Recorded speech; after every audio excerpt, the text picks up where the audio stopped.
آپ لوگوں نے سلطان محمود غزنوی کا یہ چھوٹا سا سبق آموز واقعہ سنا ہوگا۔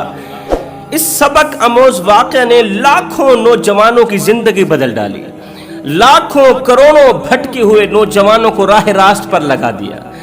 وہ واقعہ کچھ یوں ہے کہ جب سلطان محمود غزنوی نے ہندوستان کے ہندوؤں پر حملہ کیا تھا، جو مال غنیمت ہاتھ آیا، حملہ کرنے کے بعد، جنگ جیتنے کے بعد جو مال غنیمت ہاتھ آیا، اس مال میں ایک غلام بھی تھا۔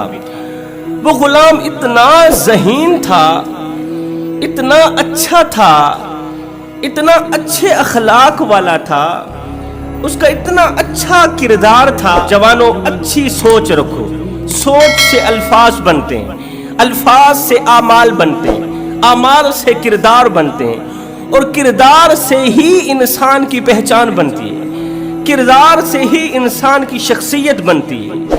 پھر چاہے وہ ہندو ہو، پھر چاہے وہ مسلم ہو، اچھا کردار ہونا چاہیے۔ انسان کا کردار سندھل کے ایک درخت جیسا ہونا چاہیے۔ انسان کا اخلاق، انسان کا کردار سندھل کے ایک درخت جیسا ہونا چاہیے، جو خود پر کلہاڑی کھانے کے بعد بھی خوشبو سے مہکا دیتا ہے، خود پر کلہاڑی کھانے کے بعد بھی کلہاڑی کو خوشبو سے مہکا دیتا ہے۔ انسان کا کردار کچھ اس طرح کا ہونا چاہیے۔ تو اس غلام کا کردار بھی کچھ اس طرح کا تھا، اس ہندو غلام کا اخلاق بھی کچھ اس طرح کا تھا۔ اس کی ذہانت، اس کی عقل مندی سے، اس کی شرافت سے متاثر ہو کر بادشاہ نے اسے بیٹا کہہ کر سردار بنا دیا۔ سلطان محمود نے اس ہندو کو بیٹا کہہ کر سردار بنا دیا۔ اس نے کلمہ پڑھ لیا ہوگا یا نہیں پڑھا ہوگا، وہ واقعے کے اندر نہیں لکھا تھا۔ جب سلطان محمود نے اسے اپنا بیٹا کہہ کر سردار بنا دیا تو وہ ایک برانڈڈ بن گیا، وہ ایک قیمتی بن گیا، قیمتی ہیرا بن گیا۔ ایک دن سلطان محمود غزنوی اپنی کرسی پر بیٹھے تھے تو اپنے بیٹے کو بلایا، بیٹا ادھر آؤ۔ وہ قریب آیا تو سلطان محمود نے اسے اپنے پہلوں میں کرسی پر بٹھا دیا۔ اب جیسے ہی اسے کرسی پر بیٹھنے کا کہا کہ بیٹا میرے ساتھ بیٹھ جاؤ، جیسے ہی بیٹے کو منہ بولے بیٹے کو اپنے ساتھ بیٹھنے کا کہا تو وہ ایک دم زاروں قطار رونے لگا، ایک دم اس کی چیخ نکل گئی، زاروں قطار رونے لگا، تڑپنے لگا، اس کی ہچکی لگ گئی۔ وزیر مشیر جلدی سے اٹھے، اسے چپ کروانے لگے، اس لیے کہ وہ سردار بھی تھا اور بادشاہ کا منہ بولا بیٹا بھی تھا۔ جلدی سے اسے چپ کروانے لگے۔ بادشاہ سلطان محمود غزنوی پریشان ہو گیا کہ آخر اس کو کیا ہو گیا ہے، یہ کیوں رونے لگا ہے، کیوں تڑپنے لگا۔ سلطان محمود نے کہا، او نادان، آج تو تیرے لیے یہ جو وقت ہے یہ خوشی کا وقت ہے، آج کا دن تیرے لیے خوشی کا دن ہے، آج کا دن تیرے لیے بابرکت دن ہے، اس لیے کہ تو بادشاہ کی کرسی پر بیٹھ رہا ہے۔ جو میرے پہلو میں میری کرسی پر بیٹھتا ہے وہ تو برانڈڈ بن جاتا ہے، وہ تو قیمتی بن جاتا ہے۔ کیا تو خود کو قیمتی نہیں بنانا چاہتا؟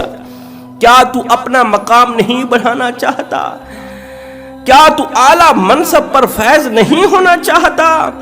میں تجھے اپنے ساتھ بٹھا کے تیرا مقام بلند کرنا چاہتا ہوں، اور تو بجائے خوش ہونے کی اس قدر زاروں قطار رو رہا ہے۔ آخر تیرے رونے کی وجہ کیا ہے؟ آخر تیرے رونے کی وجہ کیا ہے؟ تو اس غلام نے رونے کی جو وجہ بیان فرمائی۔ آج کل کے مسلمان لوگ غیرت کے کانوں سے سنیں، دل کے کانوں سے سنیں کہ اس ہندو غلام نے رونے کی جو وجہ بیان کی ہے نا، وجہ سن لیں، زندگی میں انقلاب آ جائے گا۔ اس کی رونے کی وجہ تمہاری زندگی میں انقلاب لانے کا ذریعہ بنے گی۔ اس نے کہا، سلطان محمود حضور والا، آپ نے جب مجھے حکم دیا کہ میرے ساتھ بیٹھ جاؤ، میں اس لیے رونے لگ گیا کہ جب میں چھوٹا تھا، بچپن میں ظاہر ہے جو بچے ہوتے ہیں نا ماں باپ کو تنگ کرتے ہیں، خاص طور پر ماں کو زیادہ تنگ کرتے ہیں، ماں کو زیادہ پریشان کرتے ہیں، ضد کرتے ہیں۔ تو میں بھی بچپن میں ضد کرتا تھا، ماں کو پریشان کرتا تھا۔ جب ماں کو زیادہ تنگ کرتا تھا نا تو میری ماں مجھے ایک بد دعا دیتی تھی، وہ کہتی تھی کہ تو محمود غزنوی کے ہاتھوں میں گرفتار ہو جائے۔ میری ماں محمود غزنوی سے اس قدر ڈرتی تھی، صرف میری ماں ہی نہیں پورا ہندوستان میں رہنے والے جتنے بھی ہندو لوگ تھے سب کے سب سلطان محمود غزنوی کو ڈاکو کہتے تھے، اور اس ڈاکو سے بہت زیادہ ڈرتے تھے، سہم جاتے تھے، ان کے چہرے پر خوف کے آثار نمودار ہونے لگ جاتے تھے۔ جب یہ سلطان محمود غزنوی کا نام سنتے تھے لرز جاتے تھے، کانپ جاتے تھے۔ غلام کہنے لگا جب میں بچپن میں تھا ماں کو تنگ کرتا تھا تو میری ماں مجھ پر ناراض ہو کر مجھے یہ بد دعا دیتی تھی کہ تو بڑا ہو کر سلطان محمود غزنوی کے ہاتھوں گرفتار ہو جائے۔ جا بیٹے میری بد دعا ہے کہ تو محمود کے ہاتھوں گرفتار ہو جائے۔ جب میرا باپ یہ سنتا تھا وہ کہتا تھا اوہ اس سے بری بد دعا بھلا اور کون سی ہو سکتی ہے، اس سے بری بد دعا کون سی ہو سکتی ہے۔ اور جب میں آپ کا نام سنتا تھا تو میرے جسم پر لرزہ طاری ہو جاتا تھا، اور دوسری عورتیں جب میری ماں کو اس طرح کی بد دعائیں دیتی سنتی تھی تو دوسری عورتیں میری ماں سے لڑتی تھی کہ تیرا اکلوتا بیٹا ہے، اپنے بیٹے کو اس طرح کی بری دعائیں دیتے ہو، بری بد دعائیں دیتی ہو، تمہیں شرم نہیں آتی؟ وہ میری ماں سے لڑتی تھی، جھگڑتی تھی، اور جب میں آپ کا نام سنتا تھا میرے جسم پر کپ کپی طاری ہو جاتی تھی، لرزہ طاری ہو جاتا تھا، میرے چہرے پر خوف کے آثار منڈلا جاتے تھے، خوف کے آثار نمودار ہونے لگ جاتے تھے۔ میں سوچتا تھا کہ سلطان محمود غزنوی کسی بلا کا نام ہوگا، محمود غزنوی یہ کوئی بہت بڑا ڈاکو ہوگا۔ سوچتا تھا کہ خدا جانے محمود غزنوی کس بلا کا نام ہے۔ ہائے آج جب آپ نے مجھے اپنے ساتھ بیٹھنے کا کہا، اپنی کرسی پر بیٹھنے کا کہا تو میری چیخ نکل گئی، یہ خوشی کے آنسو تھے۔ میں سوچ رہا تھا کاش آج میرے ماں باپ زندہ ہوتے اور آج اپنی آنکھوں سے دیکھتے کہ سلطان محمود غزنوی نے مجھ پر کتنا بڑا کرم کیا ہے، سلطان محمود غزنوی کتنا اچھا انسان ہے، محمود غزنوی کتنا نیک دل انسان ہے، محمود غزنوی اچھے اخلاق والوں کو کس قدر پسند کرتا ہے، امن پسند لوگوں کو کس قدر پسند کرتا ہے کہ منہ بولا بیٹا کہہ کر سردار بنا دیتا ہے۔ کاش میرے ماں باپ زندہ ہوتے تو آپ جیسے مسلمان کو دیکھتے اور دیکھتے ہی دیکھتے کلمہ پڑھ اٹھتے لا الہ الا اللہ محمد الرسول اللہ۔ انہوں نے آپ کی صورت تو دیکھی، آپ کی سیرت نہیں دیکھی تھی، آپ کی شکل تو دیکھی تھی، آپ کا نام تو سنا تھا، لیکن نام کے اندر جو سیرت چھپی ہوئی ہے آپ کی وہ نہیں دیکھی تھی۔ اب جو بات عرض کرنا چاہتا ہوں کہ جس طرح ایک ہندو کی ذہانت سے متاثر ہو کر، ایک ہندو غلام کی شرافت سے متاثر ہو کر، اس کے اچھے اخلاق سے متاثر ہو کر بادشاہ نے، سلطان محمود غزنوی نے اسے اپنا منہ بولا بیٹا بھی بنا دیا، ساتھ میں سردار بھی بنا دیا، اپنی کرسی پر بٹھا کے اسے برینڈڈ بھی بنا دیا، قیمتی بھی بنا دیا، اس کا مقام بھی بلند کر دیا۔ سیم اسی طرح میرے اللہ کی ذات بھی اپنے بندے کی عبادت سے متاثر ہو کر، سبحان اللہ، گنہگار بندے کی توبہ سے متاثر ہو کر، اس کے اچھے اخلاق سے متاثر ہو کر، قیام رکوع سجود سے متاثر ہو کر، ان تمام چیزوں سے متاثر ہو کر اللہ کی ذات اپنے گنہگار بندے کو اپنی رحمت کی آغوش میں اس طرح ڈالتی ہے، اس طرح ڈالتی ہے، اس طرح اسے اپنے قریب لاتی ہے، اس طرح اسے کرسی پر بٹھاتی ہے کہ بڑے بڑے بادشاہ، بڑے بڑے سلطان اس کی قسمت پر رشک کرتے ہیں۔ جب اللہ کی ذات بندے کی عبادت سے متاثر ہو کر اللہ کی ذات بندے کو اپنے قریب کرتی ہے نا، بندے کو بلند مقام دیتی ہے نا، جب کہتی ہے اے بندے اب تو نہیں بول رہا، تیری زبان سے اللہ بول رہا ہے، تو نہیں چھو رہا، تیرے ہاتھوں سے تو خود رب چھو رہا ہے، آج سے تو نہیں بولے گا، تیری زبان سے رب بولے گا، آج سے تو نہیں چھوئے گا، تیرے ہاتھوں سے رب چھوئے گا، کیونکہ تو رب کا ہو گیا، رب تیرا ہو گیا ہے، تو اللہ کا ہو گیا، اللہ تیرا ہو گیا ہے۔ آج سے تو بیمار نہیں ہوگا، تیری جگہ رب بیمار ہوگا، اور رب نے خود کہا ہے اللہ خود فرماتا ہے قیامت کے دن اللہ اپنے بندے کو کہے گا بندے میں بیمار تھا تو میری بیمار پرسی کرنے کیوں نہ آیا؟ بندہ کہے گا مالک یہ تو بہت بڑا نقص ہے، بیماری تو بہت بڑا نقص ہے اور تو ہر ایک نقص سے پاک ہے۔ اللہ تعالیٰ بیمار کی طرف اشارہ کرتے ہوئے فرمائے گا اگر تو میرے اس بیمار کے پاس بیمار پرسی کرنے چلا جاتا، اس کا حال چال پوچھنے چلا جاتا، اس کو دعا دینے چلا جاتا تو میں رب کو اس کی چارپائی پر بیٹھتا دیکھتا، میں رب کو اس کی چارپائی پر موجود پاتا۔ وہ رب جو مسجدوں میں نہ ملا، جو مندروں میں نہ ملا، وہ رب کہتا ہے مجھے ڈھونڈنا ہے تو بیمار کی چارپائی پر ڈھونڈو، میں بیمار کی چارپائی پر ہر حال میں ملوں گا۔ تو اللہ کی ذات توبہ سے متاثر ہو کر بندے کو وہ مقام عطا کرتی ہے، اس قدر اپنے قریب لاتی ہے کہ بڑے بڑے سلطان، بڑے بڑے اولیاء، بڑے بڑے نیک متقی پرہیزگار اس کی قسمت پر رشک کرتے، اس کے مقام کی بلندی پر رشک کرتے۔ سلطان محمود غزنوی کا دربار لگا ہوا تھا، بڑے بڑے علماء مشائخ جمع تھے، لوگوں کا ہجوم تھا، علماء کا ہجوم تھا۔ اتنے میں ایک بابا دوڑتا ہوا ایک مولوی صاحب کے پاس آیا، کہا مولوی صاحب زندگی ہو گئی ہے گناہ کرتے کرتے، زندگی گزر گئی گناہوں میں، لیکن اب توبہ کرنا چاہتا ہوں، توبہ کرنے کو جی چاہتا ہے، زندگی ہو گئی۔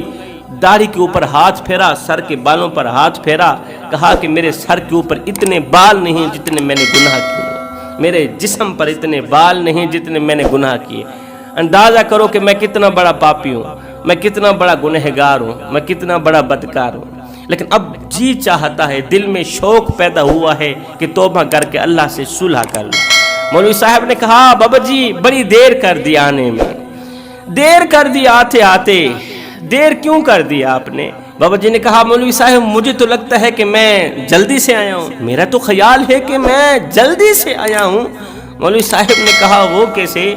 بابا جی نے کہا مولوی صاحب تو نے وہ فرمان نہیں سنا کہ جو شخص موت سے پہلے توبہ کرنے پر آمادہ ہو جائے، مرنے سے پہلے، روح کے نکلنے سے پہلے توبہ کرنے پر آمادہ ہو جائے، وہ ایسے سمجھے کہ اس نے توبہ کرنے پر جلدی کر دی، اس نے سب سے پہلے توبہ کی۔ سبحان اللہ۔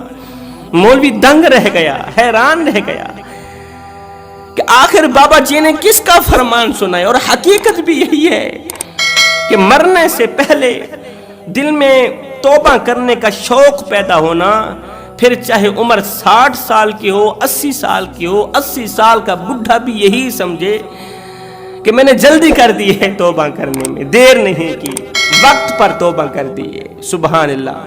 وہ ایک فقیر تھا، اللہ والا تھا، اس کے دل کا تعلق اللہ کی ذات کے ساتھ جڑا ہوا تھا، تو اس کی عادت تھی کہ وہ قرضے اٹھا کر لوگوں کی خدمت کیا کرتا تھا، قرضے اٹھا کر لوگوں کو کھانا کھلایا کرتا تھا، پانی پلایا کرتا تھا، لوگوں کی ضرورتیں پوری کرتا تھا۔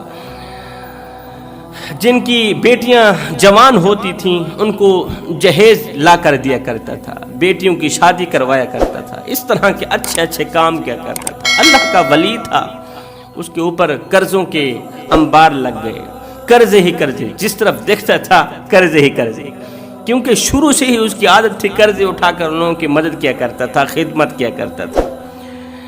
اللہ اکبر۔ ایک دن آیا، بابا جی کی زندگی کا سورج غروب ہونے لگا، لوگوں کو پتہ چلا کہ بابا جی مرنے لگے ہیں، اس دنیا فانی سے رخصت ہونے لگے ہیں۔ بابا جی کو جس مہلک بیماری نے گھیرا ہے، وہ مہلک بیماری اسے موت کی تبوچ میں دے کر قبر کی اندھیری کوٹھری میں جا سلائے گی، قبل اس کے بابا مر جائے کہ جلدی سے جا کر قرض وصول کر لے، قرض وصول کر لے۔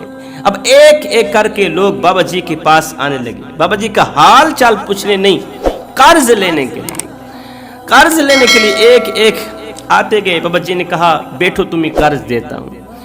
بابا جی اللہ کا ولی تمام قرض داروں کو بٹھاتا گیا، حالانکہ بابا جی کے پاس 1 روپیہ بھی نہیں تھا۔ بیٹھو تمہیں قرض دیتا ہوں۔ تمام کے تمام لوگ بیٹھ گئے، کافی انتظار کی، کافی دیر ہو گئی، کہنے لگے بابا جی قرض دو ہم جائیں۔ کہا بیٹھو تو صحیح دیتا ہوں قرض۔ اتنے میں گلی میں ایک پتیسا بیچنے والا بچہ آوازیں دے رہا تھا، پتیسا لے لو، پتیسا لے لو۔ بابا جی نے پتیسے بیچنے والے کو بچے کو آواز دی بیٹا ادھر آؤ اپنا پتیسا ان تمام میرے مہمانوں کو کھلا دو۔ بچہ بڑا ہی خوش ہوا کہ میرا پتیسا ایک ہی جگہ پر بک گیا ہے۔ اب بچے نے اپنا سارا پتیسا تمام لوگوں کو کھلا دیا، پھر پیسے مانگنے لگا تو بابا جی نے کہا بیٹا آپ بھی بیٹھ جائیں، تمہیں بھی پتیسے کے پیسے دیتا ہوں۔ وہ بچہ بھی بیٹھ گیا، گھنٹہ گزر گیا۔ بچے نے کہا بابا جی پیسے دو میں جاؤں۔ بابا جی نے کہا بیٹھو تو صحیح دیتا ہوں۔ 2 گھنٹے گزر گئے، 3 گھنٹے گزر گئے تو بچہ کھڑا ہو گیا، کہنے لگا بابا جی میرے سر پر باپ کا سایہ نہیں ہے، میرا باپ کب کا فوت ہو چکا ہے، اور میری ایک ماں اور 2 چھوٹی چھوٹی بہنیں۔ میری ماں صبح سویرے مجھے پتیسا بنا کر دیتی ہے اور میں کڑکتی دھوپ میں تتی ریت کے اوپر بازاروں میں گلیوں میں پتیسا بیچتا ہوں، شام کو روٹی پانی کا بندوبست کر کے بوڑھی ماں کی اور چھوٹی بہنوں کی بھوک مٹاتا ہوں، ان کی روزی روٹی کا بندوبست کر کے جاتا ہوں۔ شام ہو گئی ہے، میری ماں میرا انتظار کر رہی ہوگی، میری چھوٹی چھوٹی بہنیں گھر کے دروازے پر بیٹھ کے میری راہوں کو دیکھتی شدت سے میرا انتظار کر رہی ہوگی، اور ایک آپ ہے مجھے پیسے نہیں دے رہے۔ اگر آپ مجھے پتیسے کے پیسے نہیں دیں گے، آج نہیں دیں گے، میری ماں تو بھوکی رہے گی نا، میری بہنیں تو بھوکی رہ جائیں گی، آج کی رات وہ بھوک سے کیسے سوئیں گی، پوری رات میرا سر کھاتی رہیں گی کہ ہمارے لیے روزی روٹی کا بندوبست کیوں نہ کر کے آیا۔ تو میں ان کو کیا جواب دوں گا؟ بابا جی جلدی کرو مجھے تو پیسے دو۔ اب بچے نے رونا شروع کر دیا، بچے نے زارو قطار تڑپنا شروع کر دیا، رونا شروع کر دیا، چیخنا شروع کر دیا کہ مجھے میرے پیسے دو، نہیں تو میری ماں بھوکی رہ جائے گی، میری بہنیں بھوکی رہ جائیں گی، جلدی سے مجھے پیسے دو، میں نے ماں اور بہنوں کے لیے روٹی خرید کر جانی ہے۔ ادھر سے بچہ رونے لگا، جیسے ہی بچے کی آنکھوں سے آنسو چھم چھم برسنے لگے نا، ادھر سے میرے اللہ کی رحمت کو جوش آئی، میرے رب کی رحمت جوش میں آئی۔ اتنے میں ایک شخص آیا، اس نے جیب سے ایک تھیلی نکالی، بابا جی کو دیتے ہوئے کہا کہ فلاں شخص نے آپ کے لیے نذرانہ بھیجا ہے، حضرت فلاں شخص نے آپ کے لیے نذرانہ بھیجا ہے، آپ اس کے حق میں دعا کریں اور یہ نذرانہ قبول کریں۔ بابا جی نے وہ نذرانہ لیا، جب تھیلی کھولی تو اندر سونے کے سکے تھے، سونے کے سکے تھے۔ اللہ کا شکر ادا کیا اور تمام قرض داروں کو وہ سکے بانٹ دیے۔ تو قرض داروں نے کہا کہ اس شخص نے آتے آتے دیر کیوں کر دی، اس نے دیر کیوں لگا دی، 4-5 گھنٹے ہو گئے ہمیں انتظار کرتے کرتے، اس آنے والے نے دیر کیوں کر دی؟ تو بابا جی نے کہا بیٹے اس لیے کہ اس وقت تم میں رونے والا نہیں تھا، اس وقت تم میں کوئی رونے والا نہیں تھا، آنکھوں سے آنسو بہانے والا نہیں تھا، دعا کرنے والا نہیں تھا۔ ایک رونے والا بچہ آیا ہے، سب کا کام کر گیا، ایک رونے والا آیا ہے، سب کے مسئلے حل ہو گئے۔ اپنے اندر رونے کی عادت پیدا کرو، خشیت الہی میں گڑ گڑا کر اللہ سے مانگنے کی عادت پیدا کرو۔ جب تمہارے اندر رونے کی عادت پیدا ہو جائے گی، خشیت الہی میں، معرفت الہی میں، رات کے دوسرے پہر تہجد کے وقت بے قراری میں جب اللہ کے حضور آنکھوں سے 2-4 آنسو بہاؤ گے نا، ادھر سے یہ آنسو زمین پر بعد میں جائیں گے، بخشش کا اعلان پہلے ہو جائے گا، مغفرت کے اعلان پہلے ہو جائے گا، مقام کی بلندی کا اعلان پہلے ہو جائے گا۔ اس لیے میں کہتا ہوں رب کو راضی کرنے کی کوشش کرو، جب رب تمہارا ہو گیا تو پھر سب تمہارا ہو۔